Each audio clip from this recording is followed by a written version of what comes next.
नाही.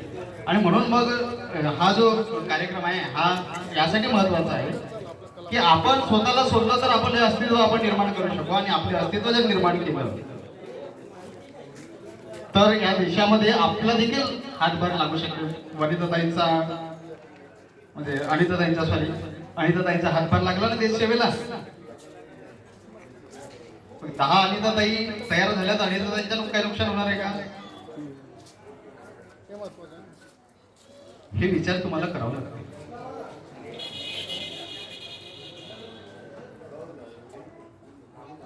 म्हणून हे थोडंसं आहे ना, तुम्ही जे कलावंत आपण म्हणतोय ती कलावंतांनी काही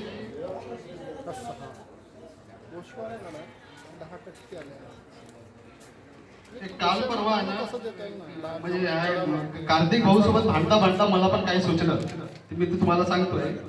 म्हणजे लिहिण्याचा प्रयत्न केला तो गाणं आहे, अभंग आहे की काय आहे मला माहित नाही. काही गोळी मी ठेवतोय. बाई तुला भेटली असती का सत्ता, बाई तुला भेटली असती का सत्ता, थळीवर पडली असं दिस का. बाई तुला भेटली असती सत्ता, बाई तुला भेटली असती सत्ता, थडीवर पडली असं दिस का.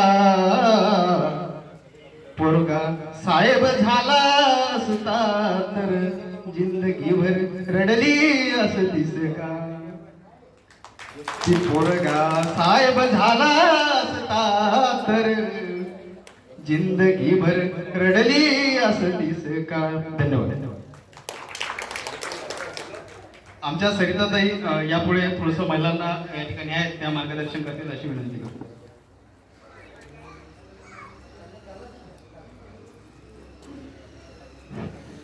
सर्वांना जय भीम, जय जिंदाबाद, जय संविधान.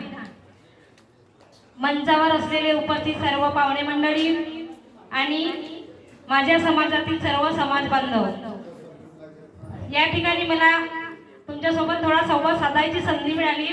त्यामुळे मी तर संवाद साधल्याशिवाय इथून जाणार पण नाही. मी गोंदिया जिल्ह्यामधून आलेली आहे आणि सावरटोला या गावामधून आलेली आहे.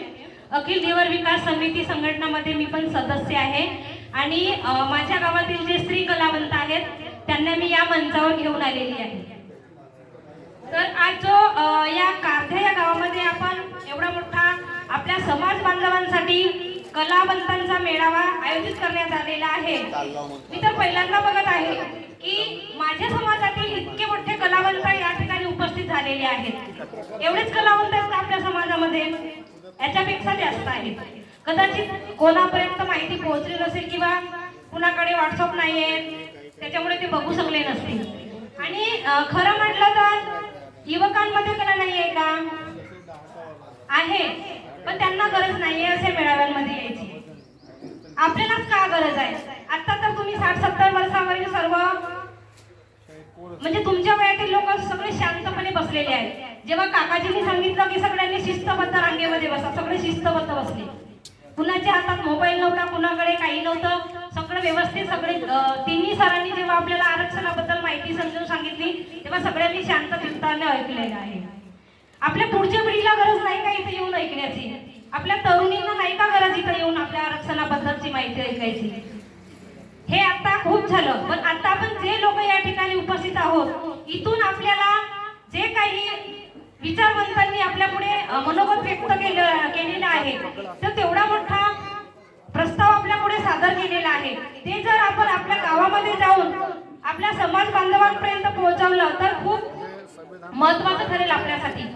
आपल्याला समाज आणि आरक्षण या दोन मुद्द्यांकडे जायचं आहे.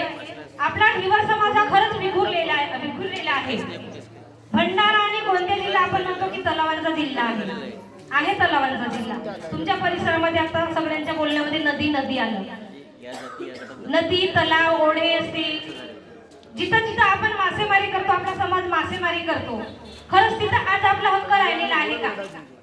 मध्य प्रदेशात कंडी असते. आपल्या तलावात मध्ये जे मुलगी मासे होते ते आपल्याला आता मिळतात का? कुठं गेले आपले मासे? आपल्या तलावावर कोणी हक्क गाजवला? सरांनी बोलता म्हटलं बघा की की जे आपले तलाव आहे ते कोणीतरी घेऊन चाललेले आहेत आणि आपण झोपेत आहोत, आपण झोपेचं सोंग घेऊन आहोत. कुठंतरी आपल्याला जागृत होण्याची गरज आहे. कोणती कला ते आपण बंगाली माशांच्या नात्यामध्ये सगळ्या मुलगी माशांना संपवून टाकलेलं आहे. काही रिपीट कला आधी करवडी, काटवा, पेरसी जे सगळे मुलगी मासे होते ना, आता दिसतात का आपल्याला? फुकटामध्ये भेटत होते. कारण मी पण या समाजातलीच आहे, त्याच्यामुळे मला मासोड्यांबद्दल आणि आपल्या समाजाबद्दल थोडंफार ज्ञान आहे. कारण माझ्या पण वडिलांचा एक मासेमारीचा व्यवसाय होता. मासेमारीचा पण व्यवसाय होता आणि ते पण कलावंत होते.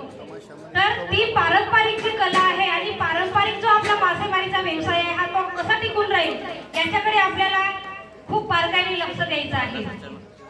1900 आम्ही आलो तेव्हा पोवाडा सुरू होता आणि त्या पोवाड्यामध्ये सांगितलं गेलं, त्या पोवाड्याच्या माध्यमातून एक संदेश दिला गेला की 1935 पासून ते 1950 पर्यंत आपला समाज हा कुठे होता? एसटी मध्ये होता. एसटीचं आरक्षण आपल्या समाजाला होतं. आता कुठे गेला? कुणी काढलं आपल्याला? कुणी फेकलं? हे तपासायची गरज आहे. हे जर आपण तपासलं नाही तर आपल्या पुढच्या पिढीला त्याचा फायदा होणार नाही.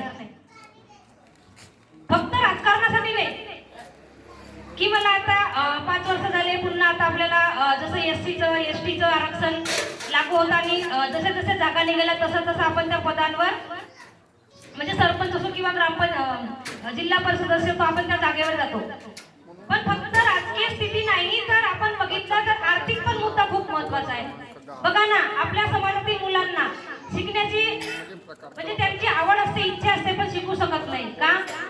बघा आता किती आपल्या मुलाला स्कॉलरशिप लागू नये. कारण आपल्याला जर एससीच्या आरक्षणामध्ये आपल्याला समाविष्ट करण्यात आलं असतं तर ती एससीला मिळालेली स्कॉलरशिप आहे ती आपल्या समाजाला मिळालेली असती.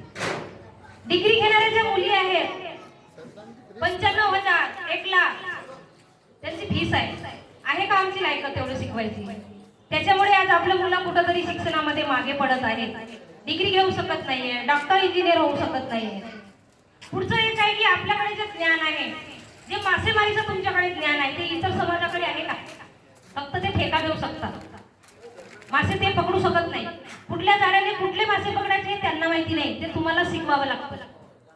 त्याच्यामुळे जे आपल्याकडे असलेले ज्ञान आहे ते कुठंतरी नोंदवले जावं यासाठी या आजच्या कार्यक्रमाच्या माध्यमातून आपला हा वसा आपल्याला पुढे घेऊन जायचा. आपल्याला शासनाला दाखवायचं आहे की हे बघा, आम्ही फक्त मासेमार नाही, आमचा समाज फक्त पाणी भरण्यापुरता नाही, तर आमच्यामध्ये जी असलेली कला आहे, जे गुण आहे, जे ज्ञान आहे हे कुठंतरी तुम्ही नोंदवा. तलावांमध्ये असलेल्या वनस्पतीची माहिती तुमच्याकडे असते. जिथं ज्या वनस्पतीच्या जिथं आपण म्हणतो त्यांना की तलावामधून कमरगोळी असेल, दूध कांदा असेल, ते सगळी माहिती तुमच्याकडे असते. की एखाद्या महिलेची जेव्हा डिलिव्हरी झाली आणि तिला जर दूध येत नसेल तर त्या बाळंतपणातील महिलेला आपण ते दूध कांदा आणून ते त्याला पाजलं जातं, त्या महिलेला म्हणजे दिलं जातं, तेव्हा तिला ते मुलाला दूध येतं. ह्या सगळ्या गोष्टी तुमच्याकडे आहेत, आपल्या समाजातील महिलांकडे आहेत. पण कोण ठेवते हे सगळं? लेखी कोणी ठेवत नाही ना. कोणाला गरज आहे लेखी ठेवायचं? पण आज तुम्ही इथून जे प्रमाणपत्र घेऊन जाणार, फक्त प्रमाणपत्र घेतलं जाणार नाही तर हे सगळं महाराष्ट्रभर तुमच्या नावांची, तुमच्या फोटो सकट सगळीकडे वार्ता जाईल की मासेमार समूहातील कलावंतांचा या ठिकाणी मेळावा घेण्यात आला आणि या मेळाव्याच्या माध्यमातून कितीतरी कलावंत या ठिकाणी उपस्थित होऊन आपली कला त्यांनी साजरी केलेली आहे. हे सगळं आपल्याला दाखवून द्यायचं आहे. त्याच्यानंतर मला सांगू इच्छिते की आपण म्हणतो की महिलांना काही ज्ञान नाही, महिला काहीच करू शकत नाही. बघा ना, पुरुषांपेक्षा तर जास्तीत जास्त महिलाच